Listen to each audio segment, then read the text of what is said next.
Thank you, Minister. Distinguished Ministers, Excellencies, ladies and gentlemen, it's a great pleasure to be here today, and thank you to the government of the Russian Federation for the invitation, for the excellent organization of this event, and for the warm hospitality. It is my privilege to present to you a message from Secretary General Ban Ki-moon, and I quote, "I am pleased to send greetings to all participants at this 4th International Security Conference, and I thank the Russian Federation for hosting it. You meet at a time of pressing and complex peace and security challenges on the United Nations agenda. The interlinked nature of threats ranging from terrorism and organized crime to civil conflicts and even health crises calls for a collective response.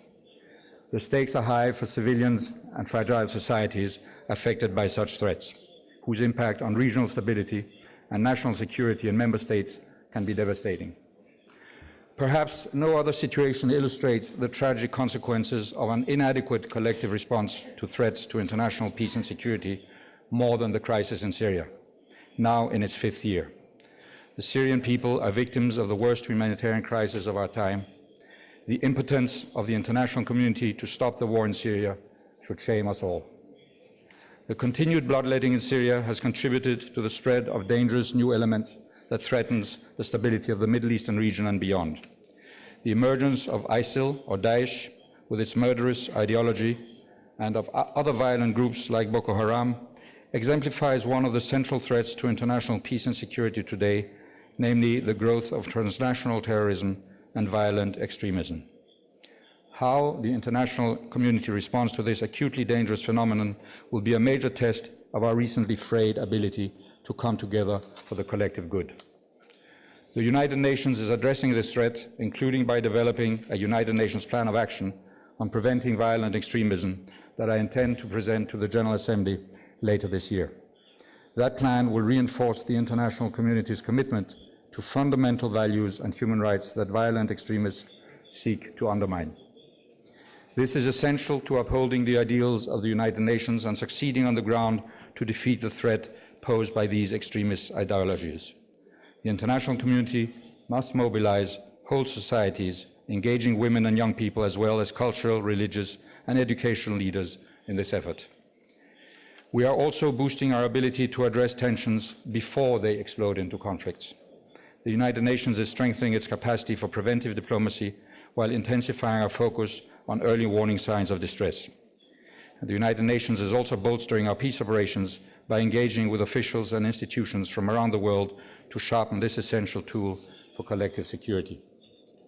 Our partnership with regional organizations has also gained importance in recent years.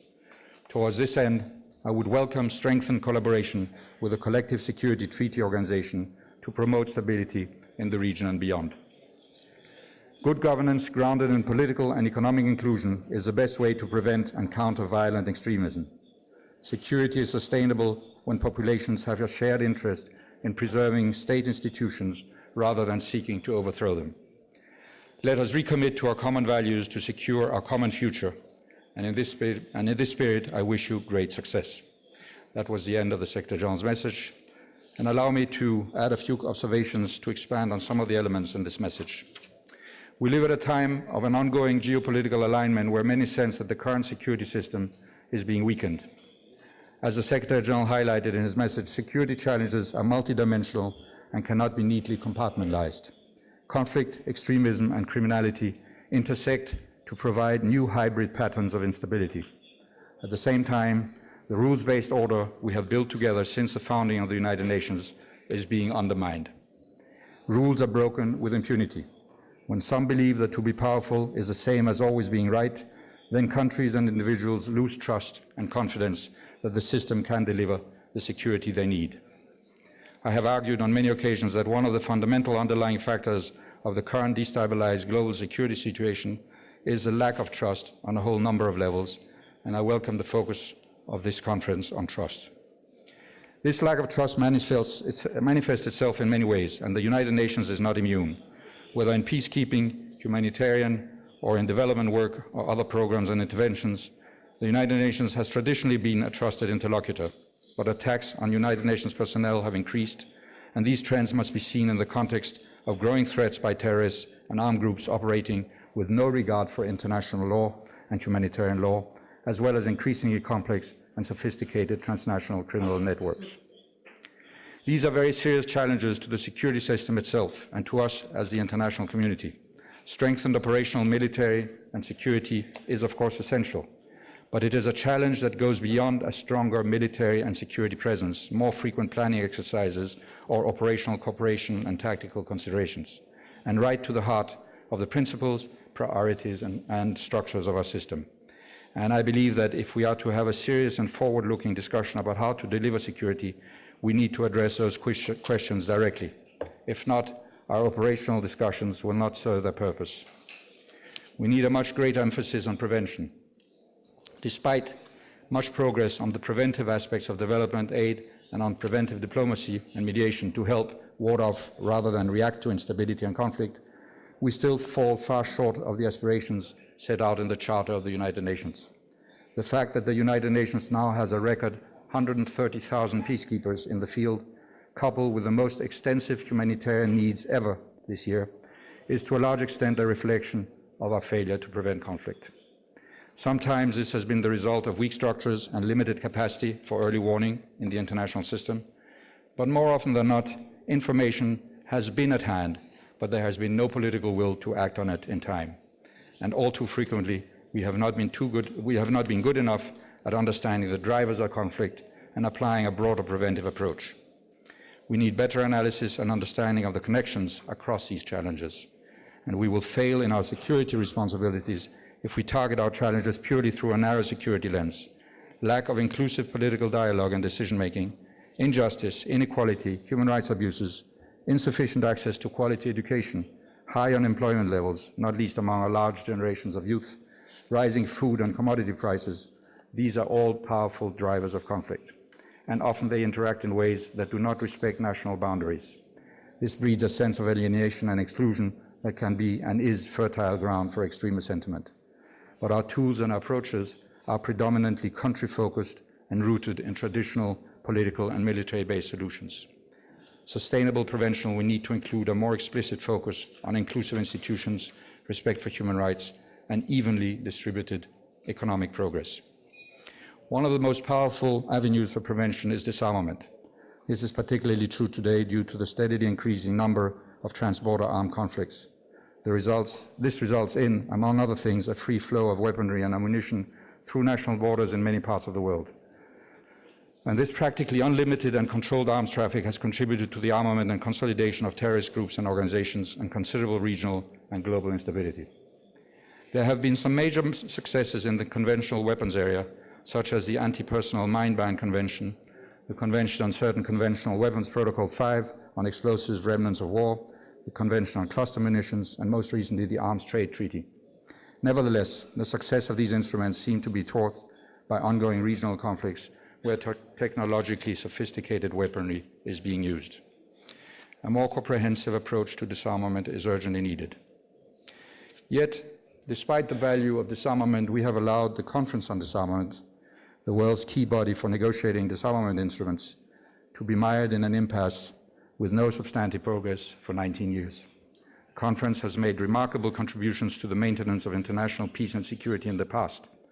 Against the impressive past agreements on landmark instruments, such as the Nuclear Non-Proliferation Treaty, the Biological Weapons Convention, the Chemical Weapons Convention, and the Comprehensive Test Ban Treaty, it is shameful that the conference has not been able to even agree on a program of work since 1996, despite the repeated efforts by many of its member states for it to resume substantive negotiations.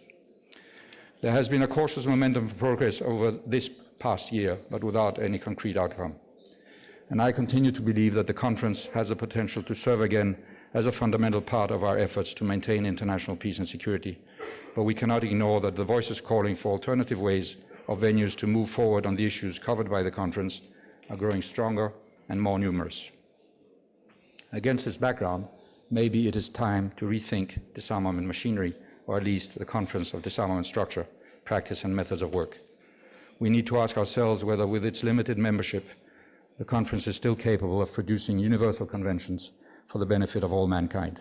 The globe is our common home, and many nations wonder why they should be held hostage to the inability or unwillingness of a few CD members to assume their responsibility and commence negotiations, particularly on a nuclear weapons convention.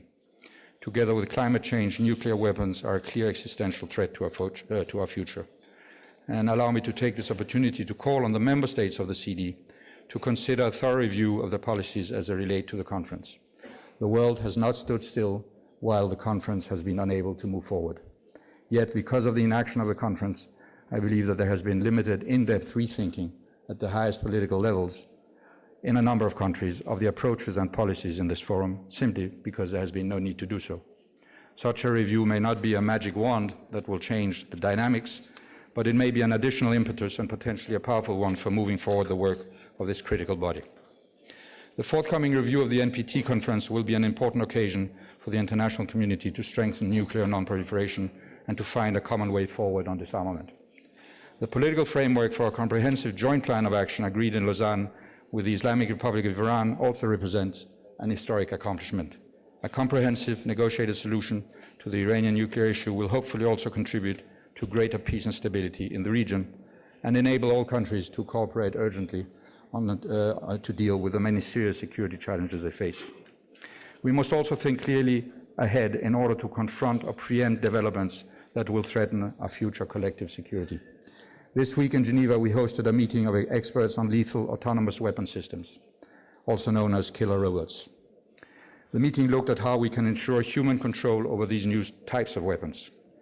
As technology advances, I think it is our obligation to ensure that it continues to serve us all in a positive way and does not pose unforeseen challenges to international peace and stability. This is prevention in its purest form, ensuring through collective action that a potential threat to our security is not allowed to materialize. I hope this may provide inspiration for other areas as well. We are at an important juncture now to review and adjust our priorities and structures. Even over the past 12 months, we have experienced significant shifts in the security landscape, with the rise of ISIS, a proliferation of terrorist attacks with new methods and connected in new ways, and continuing or intensifying crises in eastern Ukraine, Syria, and the wider region, Yemen, Libya, Mali, the Central African Republic, and the list is not exhaustive. All of them, in different ways, demonstrate only too clearly that business as usual is not a sustainable way forward. At the same time, the high-level panel on peace operations recently established by the Secretary General, the 10-year review of Security Council Resolution 1325, and the review of the United Nations peace-building architecture provide valuable platforms for moving forward towards a more holistic view of security and towards better integration of the tools at hand. It is a rather unprecedented combination of high-level reviews of some of our key peace and security frameworks, and it is an opportunity for fresh thinking. Across the disarmament agenda and in the Conference on Disarmament, and indeed in international security generally, those states with the largest military capabilities have a special responsibility to lead international efforts to make the world safer for all of us. And we all have a responsibility, as individuals and as the international community, to confront our security challenges in a more sophisticated and sustainable manner. You all need to look carefully at how we work together to prevent crisis and how we act once they have arisen. Above all, we need to get a much better balance between our preventive and our reactive capacities. Thank you very much.